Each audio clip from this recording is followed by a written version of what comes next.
नमस्कार प्यारे विद्यार्थियों, बहुत बहुत स्वागत है आपका आपके संस्थान के YouTube चैनल के अंदर।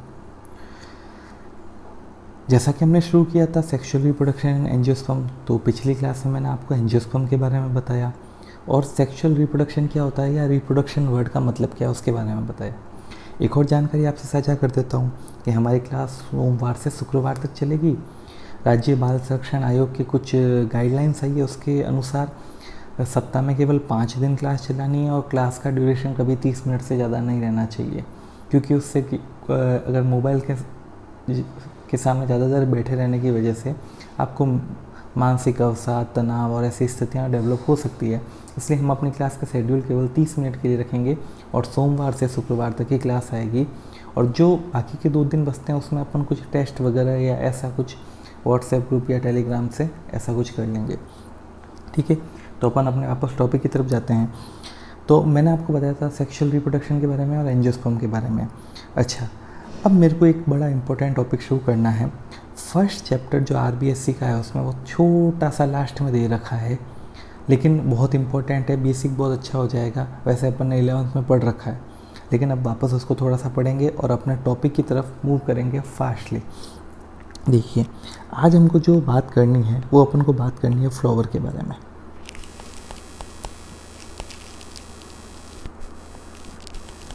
फ्लावर के बारे में बात क्यों करनी है? क्योंकि पहली बात जो सबसे इम्पोर्टेंट है, अपन बात कर रहे हैं एंजियोस्पर्म की।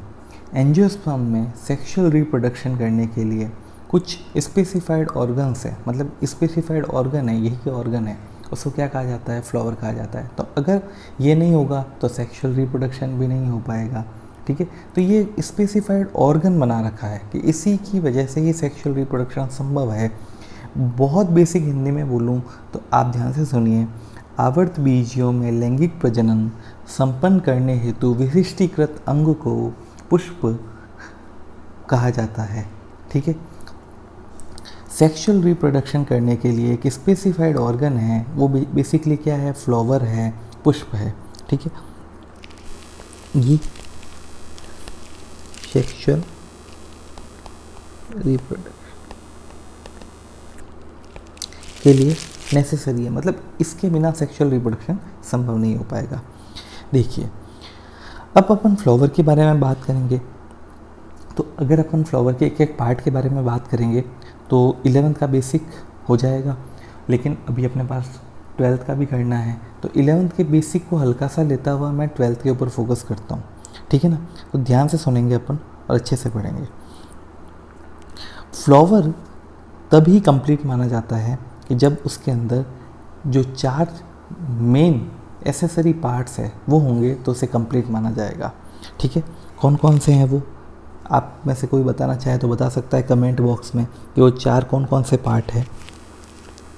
पहला कैलिक्स, दूसरा कोई पार्ट, आप जब मैं आपसे बोलूं कि आप बताएं तो आप वो कमेंट बॉक्स में लिख दिया करें या मुझे मैसेज के थ्रू बता दिया करें, ताकि मुझे पता रहे कि आपको वो चीज़ समझ में आ रखी है या आपको वो पुराना याद है। कोरोला। सी, कौन सा होगा? एक होगा मेल पार्ट और एक होगा फीमेल पार्ट। मेल पार्ट को क्या कहेंगे? एंड्रोशियम। ये देखो, ये सब चीज़ें आपको याद होनी चाहिए क्योंकि 11th का बेसिक है। तो इससे अपन आगे बढ़ेंगे और इस बार तो अपन को एंथर को कट करना है, उसका ट्रांसफर सेक्शन देखना है, उसके अंदर माइक्रोस्पोरेंजिया की स्टडी करनी है। तो ये सब चीज़ें बहुत इंपॉर्टेंट होगी। और डी, गाइनोशियम। तो अपने पास कौन कौन से पार्ट हैं? कैलिक्स, करोला, एंड्रोशियम और गाइनोशियम। क्लियर है यहाँ तक? अब आगे बात करते हैं।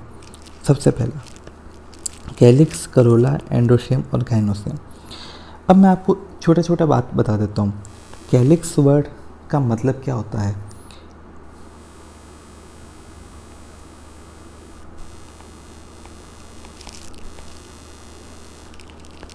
ये किसका एक बर्ड है? ये बर्ड को हिंदी में कहते हैं कलिका। कलिका का ये क्या है? केस। मतलब कलिका को किस में ढकी हुई है? कैलिक्स में ढकी हुई है। क्लियर? कोरोला का मतलब होता है सामान्य इंग्लिश में लिटिल क्राउन। कोरोला का मतलब क्या है? Little crown. कोरोला कोरोना नहीं, ध्यान से, क्योंकि अभी कोरोना ज़्यादा हो रखा है। कोरोना के ऊपर भी मैं एक स्पेसिफाइड वीडियो बनाऊंगा कि कोरोना वायरस सबसे इतना खतरनाक क्यों है, उसके ऊपर। एंडोशियम, ये बेसिकली मेल पार्ट है, कम्युनिटिवली मेल पार्ट है, मतलब सब चीज़ों को मिला के इसको कम्प्लीटली एक मेल पार्ट कह दिया गया है। और ये क्या है? फीमेल पार्ट है। ठीक है, तो एक हो गया कैलिक्स, कोरोला, एंडोशियम और गाइनोशियम। क्लियर है? अब ध्यान से सुनेंगे, ये अगर चारों किसी फ्लावर में हैं तो वो फ्लावर कैसा है? कंप्लीट फ्लावर है। कैसा है? कंप्लीट, पूर्ण। ठीक है, कंप्लीट फ्लावर कहा जाएगा। अगर उसमें से कोई भी चीज़ एब्सेंट है तो उसे क्या कहा जाएगा? इनकम्प्लीट। इफ़ कुछ भी एब्सेंट है तो उसे क्या कहा जाएगा? Incomplete flower.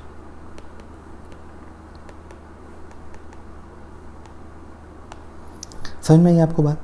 नेक्स्ट पेज के ऊपर कुछ और इसके बारे में अच्छी अच्छी बातें बताता हूँ जो इम्पोर्टेंट है। देखिए, अगर ओनली फ्लावर के अंदर मेल सेक्स ऑर्गन ही प्रेजेंट है तो उसको अपन कहेंगे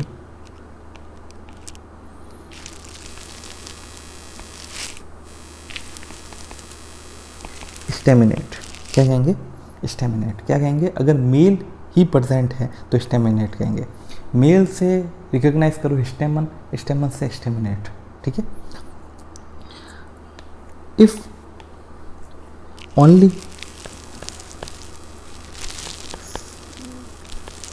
फीमेल सेक्स ऑर्गन ही प्रेजेंट है तो उसे क्या कहेंगे अपन?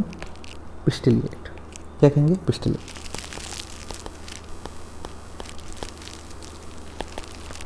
क्या कहेंगे? पिस्टिलेट। स्टेमिनेट और पिस्टिलेट क्लियर हो गया? यहाँ तक किसी को कोई डाउट नहीं होना चाहिए, बहुत इजी है। स्टेमिनेट और पिस्टिलेट क्लियर है? कोई डाउट तो नहीं? आगे चलें? ठीक है, इसे समझने के लिए मैंने अगले पेज पे डायग्राम ले लिया ताकि मैं आपको समझा पाऊँ। जैसा कि हमने पढ़ा 4 पार्ट होते हैं, पहला कैलिक्स, दूसरा कोरोला, तीसरा एंडोशियम, चौथा गाइनोशियम। एंडोशियम मेल पार्ट है, गाइनोशियम फीमेल पार्ट है। अब अपन थोड़े कैलिक्स के बारे में बात करते हैं कि कैलिक्स होता क्या है। तो सबसे पहले मैंने आपको स्टार्टिंग में ही बताया कैलिक्स क्या है, बर्ड का क्या है, केस है। मतलब बर्ड किसके अंदर रहती है? कैलिक्स के अंदर रहती है, मतलब उसका एक आवर्त है। ठीक है ना? अगर कैलिक्स के इंडिविजुअल मेंबर की बात करें कि कैलिक्स का इंडिविजुअल मेंबर कौन होता है, तो अपन को पता होना चाहिए कौन होता है? सेपल होता है इंडिविजुअल मेंबर। मतलब अगर इंडिविजुअल यूनिट की बात करें तो वो क्या हुई? सेपल हुई। अब ध्यान से सुनिए, ये देखिए, ये अलग है, ये अलग है।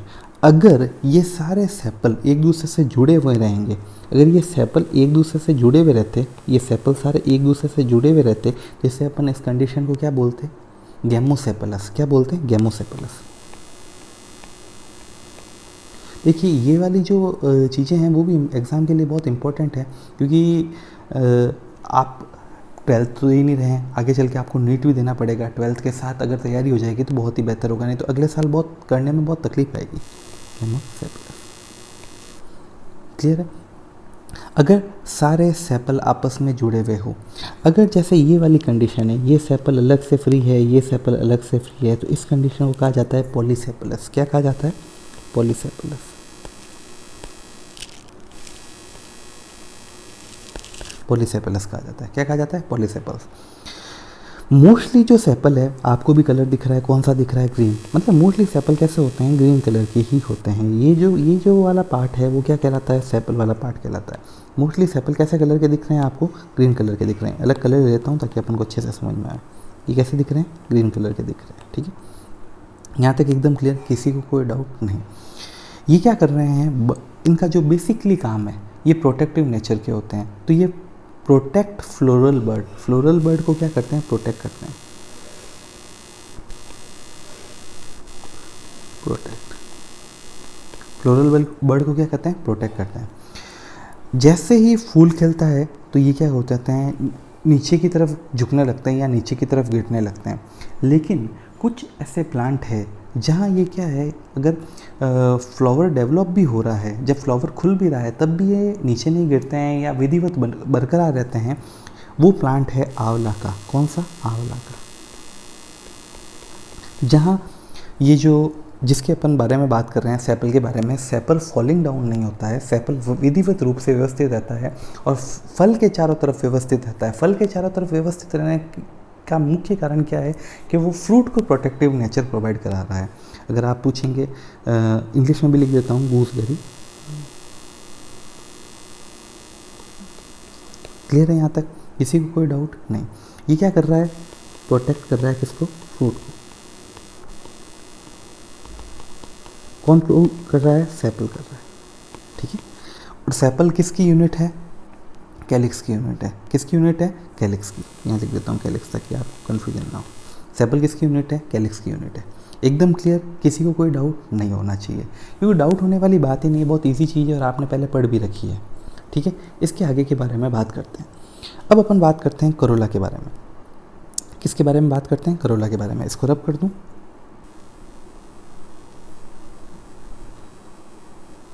जब भी ऐसा कोई डायग्राम वाइग्राम आता है तो आप उसका स्क्रीनशॉट ले लीजिए, ताकि क्या है कि आपको अच्छे से समझ में आ पाए या आप विधिवत नोट्स होने में तो आपको क्लियर रहे। दूसरा, एक और चीज़ मैं बार बार रिक्वेस्ट करता हूँ कि फ़ोन का उपयोग केवल पढ़ाई के लिए करना है, बाकी किसी चीज़ के लिए नहीं करना है, क्योंकि फ़ोन इतना अच्छा नहीं होगा आपके लिए, आपका समय ही ख़राब होगा और कुछ ज़्यादा फ़ायदा होगा नहीं। व्हाट्सएप का इस्तेमाल कम से कम करिए। टिकटॉक तो बिल्कुल ही बंद कर दीजिए। बच्चे आजकल बहुत टिकटॉक चलाते हैं। थोड़ा सा सोचिए कि टिकटॉक का यूज़ ना करें, और टिकटॉक के एवज में कोई इंडियन ऐप भी ऐसे डाउनलोड ना करें जिससे केवल टाइम पास हो। गेम का उपयोग कम से कम करें। जब सब सही हो जाए तो थोड़ा बाहर जाके खेल लें, बट मोबाइल ऑनलाइन गेम ना खेलें। चलिए आगे बात करते हैं। दूसरा पॉइंट है अपना, दूसरा पार्ट है कोरोला। कौन सा पार्ट है? कोरोला। कोरोला के बारे में बात करते हैं। फ्लावर का जो चार्म है, जो ब्यूटी है फ्लावर की, जिसकी वजह से फ्लावर सुंदर दिख रहा है, जिसकी वजह से फ्लावर ब्राइट दिख रहा है, उसके पीछे रीज़न कौन है? कोरोला है। कौन है? कोरोला है। ठीक है। कोरोला की अगर यूनिट के बारे में बात करें, कोरोला की इंडिविजुअल यूनिट क्या कहलाती है? पेटल कहलाती है। कोरोला की इंडिविजुअल यूनिट क्या कहलाती है? पेटल कहलाती है। अगर कोरोला विथ फ्री पेटल्स है तो उसे क्या कहा जाएगा? जैसे अगर अपन ने सेपल के अंदर बात की, अगर सेपल एक साथ जुड़े हुए हैं, फ्यूज़ हो रखे हैं, तो उसे कौन सी कंडीशन कहा जाता है? गैमोसेपेलस कहा जाता है। वैसे के वैसे अगर पेटल्स भी आपस में एक दूसरे से जुड़े हुए हो तो उसे क्या कहा जाएगा? गैमोपेटलस कंडीशन कहा जाएगा। क्या कहा जाएगा? गैमोपेटलस। ये वर्ड जो मैं आपको बताता हूँ वो आप कॉपी में साथ साथ नोट कर लीजिए। गैमोपेटलस कहा जाएगा। अगर ये साथ एक दूसरे के जुड़ के नहीं, अगर फ्रीली हो, जैसे फ्रीली है, ठीक है, ये फ्रीली है, तो इसे क्या कहा जाएगा? क्या कहा जाएगा? पॉलीपेटलस। क्या कहा जाएगा? पॉलीपेटलस। गैमो और पॉली याद रहेगा, कोई तकलीफ नहीं है। देखिए एक और इम्पोर्टेंट बात बता देता हूँ। बेंथम और रुकर ने 1862 से 1883 के अंदर जो रिसर्च की थी, उसके दौरान उन्होंने पाया कि ये कैरेक्टर भी यूज़ किया जा सकता है क्लासिफिकेशन के लिए, और उन्होंने यूज़ भी किया। उन्होंने प्लांट क्लासिफिकेशन के लिए इस कैरेक्टर को यूज़ किया। कौन से कैरेक्टर को? पॉलीसेपेलस या पॉलीपेटलस, सॉरी, पॉलीपेटलस और गैमोपेटलस कंडीशन को क्लासिफिकेशन के लिए यूज़ किया। ठीक है, यहाँ तक किसी को कोई डाउट नहीं? ठीक है, आगे चलते हैं। तो ये कौन सी कंडीशन हुई? जहाँ अलग अलग हैं उसे क्या कहा जाएगा? पॉलीपेटलस, और जहाँ साथ साथ है उसे क्या कहा जाएगा? गैमोपेटलस। अब फ्लावर का जो कलरिंग पार्ट है, ये तो आपने समझ में आ गया, ये सेपल है। ये जो कलरिंग पार्ट है वो क्या है? पेटल है। इसी पेटल की वजह से क्या होता है? फ्लावर अट्रैक्ट होते हैं, फ्लावर के प्रति अट्रैक्ट होते हैं इंसेक्ट, और उससे क्या होता है? पॉलिनेशन होता है। क्लियरली बात, इंसेक्ट अट्रैक्ट होगा फ्लावर के प्रति उसके कलर से, उसके ऑर्डर से, ठीक है ना। तो वो जब उससे अट्रैक्ट होगा तो कौन सा प्रोसीजर होगा? पॉलिनेशन होगा। यहाँ तक एकदम क्लियर है। बेसिकली अगर फ्लावरिंग प्लांट को डिवाइड करेंगे तो दो भागों में डिवाइड करते हैं, एक तो मोनोकोटिलेडॉन्स कंडीशन और डाइकोटिलेडॉन कंडीशन। और डाइकोटिलेडॉन कंडीशन भी कोरोला के आधार पे 3 भागों में बांटी जा सकती है।